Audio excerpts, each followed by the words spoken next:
Please సహకరించండి.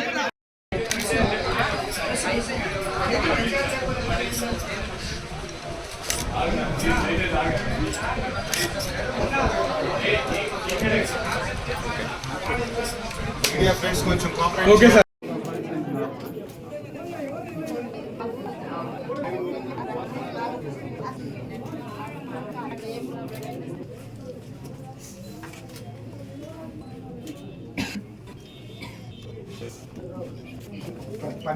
September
friends కొంచెం cooperate. Okay sir. లక్షల కోట్లాది మందికి దారి చూపించారు, వాళ్ళ జీవితాలు వెలిగించారు ఆయన రాత్రి బాగా కష్టపడి. అది వాళ్ళు మర్చిపోలేదు. అందుకే వాళ్ళు బయటకు వచ్చి ఆయన కోసం పోరాడారు. ఏమైనా ఇంకొక నాయకుడి కోసం మీరు అందరూ చూస్తున్నారు మన భారతదేశంలో. అట్లాంటి నాయకుడు కోసం ఎవరైనా ముందుకొచ్చి పోరాడారా చెప్పండి మీరే? లేదు. ఇది మొదటిసారి. ఇంకా మనం చూస్తామో లేదో కూడా తెలియదు. ఆ ఒక్క ఆయన కోసం రాష్ట్రం అంతా యావత్ ప్రపంచం ప్రేమ చంద్రబాబు నాయుడు గారి నాయకత్వం మీద. అట్లానే మీ అందరికీ తెలుసు ఆయన ఎట్లా కష్టపడ్డారో రాత్రి మగళ్ళు.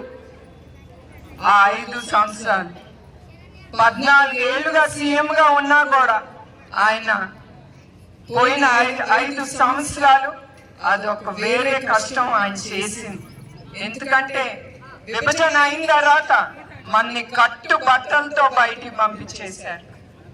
అట్లాంటప్పుడు ఆయన ఏదో చెయ్యాలి, మన రాష్ట్రానికి అభివృద్ధి చేసి నంబర్ 1 స్టేట్ గా యావత్ భారతదేశంలో ఆ పేరు మిగిలిపోవాలనే ఆ కష్టం చేసింది. ప్రజల కోసం, కార్యకర్తల కోసం, మెయిన్ గా రాష్ట్ర అభివృద్ధి కోసం ఆయన కష్టం చేసింది. ఆ 53 రోజులు స్త్రీకి ఆకలి అనే మాట వాళ్ళు చూడకూడదు, వాళ్ళు వినకూడదు అని అన్నా క్యాంటీన్ ముందుకు తీసుకొచ్చారు. రోజుకి 2.5 లక్షల మంది భోంచేసేవారు పేద ప్రజలు అన్నా క్యాంటీన్లో. అట్లానే ఒక్క సంవత్సరంలో 7.5 కోట్ల మంది భోంచేశారు అన్నా క్యాంటీన్. మీరు అవన్నీ మర్చిపోకూడదు. అట్లాంటి అన్నా క్యాంటీన్ ఈ ప్రభుత్వం వచ్చి అన్ని మూత వేసి 360 క్యాంటీన్లు నడిచేది అన్నా క్యాంటీన్. అన్ని మూత వేసి పేద ప్రజలు కడుపును కొట్టారు ఈ ప్రభుత్వం. అయినా కూడా కొంతమంది దాతలు, మన తెలుగుదేశం కార్యకర్తలు ముందుకొచ్చి అన్నా క్యాంటీన్లు మళ్ళీ ప్రారంభించారు. అట్లానే లోకేష్ మంగళగిరిలో 4, కుప్పంలో 4 చంద్రబాబు నాయుడు గారు ముందుకు తీసుకెళ్తున్నారు ఈ అన్నా క్యాంటీన్. కుప్పంలో అయితే రోజుకి 800-900 పేద ప్రజలు భోంచేస్తున్నారు. అది అన్నా క్యాంటీన్ అంటే. అట్లాంటి క్యాంటీన్లు అన్నీ మూత వేశారు వాళ్ళు. ఇంకొకసారి వాళ్ళందరికీ మనం కృతజ్ఞతలు చెప్పుకోవాలి. ఎందుకంటే వాళ్ళు ఈ క్యాంటీన్ నడుపుతున్నారు. మీరు చూస్తూనే ఉన్నారు ఈ ప్రభుత్వం గురించి. ప్రతి ఒక్కటి వాళ్ళు పట్టుకోవటం, ఆపేయటం, పేద ప్రజలకు కూడా సహాయం చేయకుండా ఆపుతున్నారు. ఇప్పుడు మన ప్రభుత్వం కాదు, కానీ ఎక్కడన్నా ఏదన్నా చెయ్యాలన్న అనుకున్నా కూడా అది ముందుకు తీసుకెళ్ళనివ్వట్లేదు ఈ రాక్షస ప్రభుత్వం. చంద్రబాబు నాయుడు గారి హయాంలో ఆయన ప్రజల కోసం చాలా కష్టపడ్డారు. 5 ఏళ్ళు రాత్రింబగళ్ళు ఆయన మీకోసం కష్టపడ్డారు, కుటుంబం కోసం కాదు. ఎందుకు? పరిశ్రమలు తీసుకురావాలి, మీ బిడ్డలకి ఉద్యోగాలు కలగాలని. దాంతో మన రాష్ట్రం ముందుకెళ్తుంది. అది చూసి ఇతర రాష్ట్రాల నుంచి పెట్టుబడులు మన రాష్ట్రానికి వస్తుందని ఆ కష్టం చేశారు ఆయన. కానీ ఇప్పుడు ఏం జరుగుతుందండి?